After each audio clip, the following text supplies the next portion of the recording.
छात्रों, प्रारंभिक शिक्षा के नवीन प्रयास में दूसरे टॉपिक यूनिट में प्रारंभिक शिक्षा के संदर्भ में गठित आयोग एवं समितियों में कल हमने स्वतंत्रता से पूर्व प्रारंभिक शिक्षा के संदर्भ में संक्षिप्त जानकारी आप लोगों को दी थी।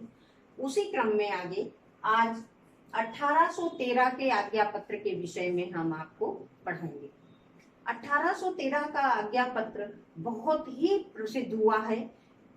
इसमें कुछ विवाद हो गए थे, तो इसी विवाद के कारण ये 1813 का आज्ञा पत्र फेमस हो गया।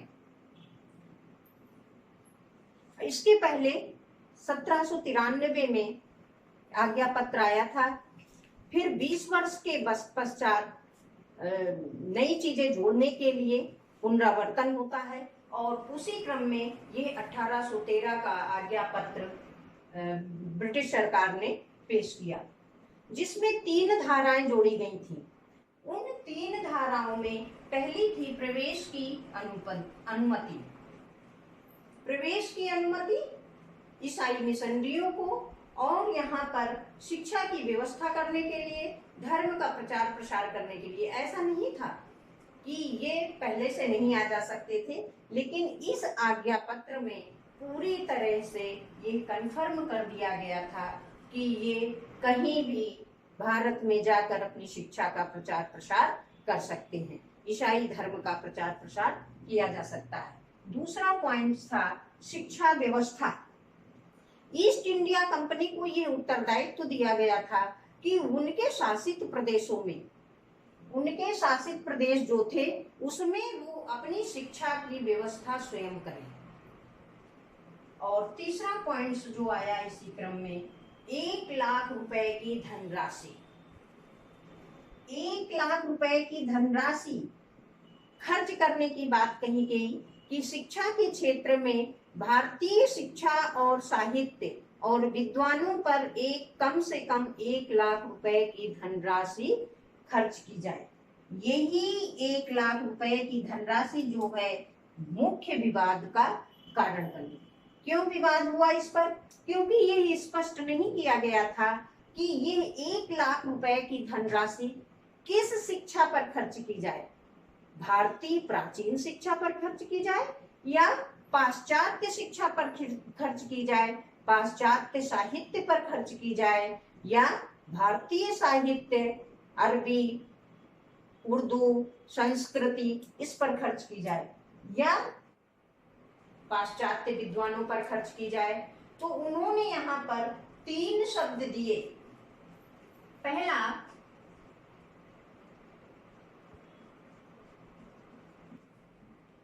साहित्य, विद्वान और विज्ञान, ये 3 बातें कही गई कि ये जो है भारतीय साहित्य पर खर्च किया जाए, भारतीय विद्वानों पर खर्च किया जाए और यहाँ के ज्ञान विज्ञान पर खर्च किया जाए। लेकिन जब ये बात क्लियर नहीं हुई कि भारतीय विद्वान कौन से, वो विद्वान जो भारतीय संस्कृति को मानते हैं, अरबी और संस्कृत को मानते हैं, या जो अंग्रेजी शिक्षा को मानने वाले हैं, उसके पक्षधर हैं और उनके विद्वान हैं। तो इसीलिए ये विवाद गहरा गया, 2 दल बट गए और उन 2 दल में प्राच्य और पाश्चात्य विवाद के नाम से अलग अलग हो गए वो 2 दल। और ये विवाद जो है 1813 से लेकर 1833 तक चला।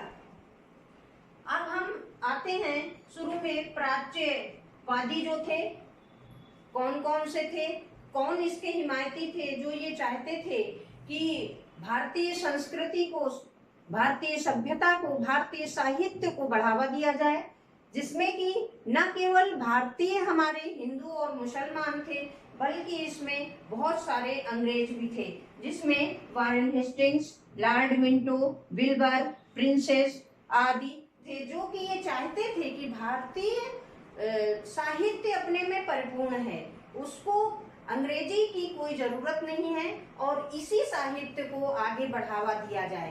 यदि ऐसा नहीं होगा तो ये साहित्य हमारा भारतीय साहित्य जो है पीछे छूट जाएगा। तो इसीलिए इसमें ये तमाम ऐसे विद्वान थे, अंग्रेज विद्वान थे जो भारतीय संस्कृत को आगे बढ़ाना चाहते थे। क्योंकि इसका खर्च करने का 1 लाख रुपए की धनराशि को खर्च करने की जिम्मेदारी जो है वो लोक शिक्षा समिति को दी गई थी। और लोक शिक्षा समिति में बहुत सारे ऐसे प्राच्यवादी थे जो कि प्राच्यवादी थे, और इन्होंने इसीलिए ये प्राचीन साहित्य को आगे बढ़ाने की बात कही थी। और इसको आगे बढ़ाने के लिए भी इन्होंने 3 तर्क दिए थे कि क्यों हम पश्चिमी सभ्यता को अपनाएं जब भारतीय साहित्य जो है अपने में परिपूर्ण है। 3 तर्क में पहला है प्राचीन सभ्यता और संस्कृति नष्ट हो जाएगी। यदि हमने अंग्रेजी सभ्यता को बढ़ावा दिया तो यहाँ की जो प्राचीन सभ्यता है, प्राचीन संस्कृति है, वो सब नष्ट हो जाएगी। उसमें चाहे वो संस्कृत रही हो या अरबी और उर्दू की बात रही हो। दूसरा तर्क इन्होंने दिया भारतीय साहित्य नष्ट हो जाएगा, प्राचीन सभ्यता पहले में दिया इन्होंने, प्राचीन सभ्यता संस्कृति नष्ट हो जाएगी। दूसरे में दिया भारतीय साहित्य नष्ट हो जाएगा। और तीसरी बात कही इन्होंने कि किसी भी भाषा साहित्य को थोपना गलत बात है, किसी को बाध्य करना ये एक दोषपूर्ण नीति है। इसीलिए ये प्राच्यवादियों ने अपनी बात को पुरजोर तरीके से रखी और 1 लाख रुपए की धनराशि को कहा कि प्राचीन सभ्यता पर, प्राचीन भारतीय सभ्यता पर, भारतीय संस्कृति पर खर्च की जाए और इसको पुनर्जीवित की जाए और अच्छे से आगे बढ़ावा दिया जाए। अब हम दूसरी चीज पर आते हैं, पाश्चात्यवादी विचारधारा में। पाश्चात्यवादी विचारधारा में लॉर्ड विलियम बेंटिंग, मैकाले और ईसाई पादरी थे, और इसके अलावा हमारे भारतीय विद्वान राजा राम मोहन राय और कंपनी के कर्मचारी, नवयुवक कर्मचारी भी थे, जो ये चाहते थे कि पाश्चात्यवादी विचारधारा को भारतीय शिक्षा से जोड़ा जाए, और इसलिए भी चाहते थे कि यहाँ के लोगों को अंग्रेजी शिक्षा प्राप्त हो ताकि वो आगे बढ़ सके, ज्ञान विज्ञान से परिचित हो सके। ऐसा हमारे यहाँ भारतीय विद्वान भी चाहते थे। राजा राम मोहन राय का ये सोचना था कि यहाँ की जनता जब शिक्षित होगी, ज्ञान विज्ञान से परिचित होगी, तो यहाँ पर अंधविश्वास और कुरीतियां दूर होंगी और हमारा देश आगे बढ़ सकेगा। यही कारण था कि 2 दल बट गए। इस धनराशि 1 लाख रुपए की धनराशि को लेकर 2 दल बट गए, जो प्राचीन विचारधारा के मानने वाले लोग थे और दूसरा दल जो था वो पाश्चात्य विचारधारा को मानने वाला था।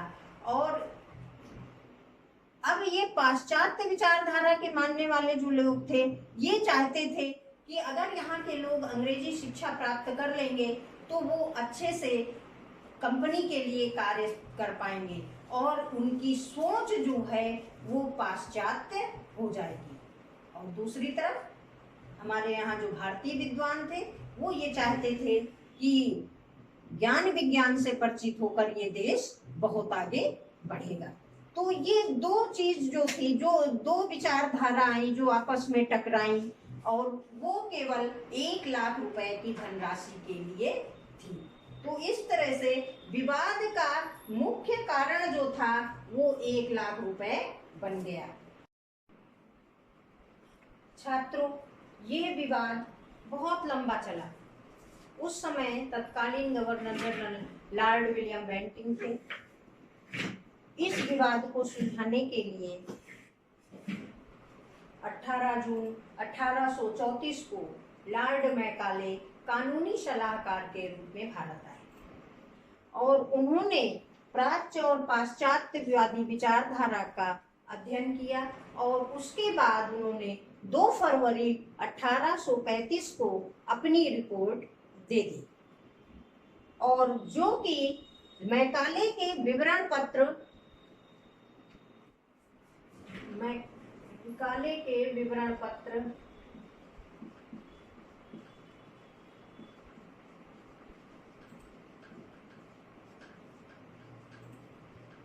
विवरण पत्र 1835 के नाम से प्रसिद्ध हुए।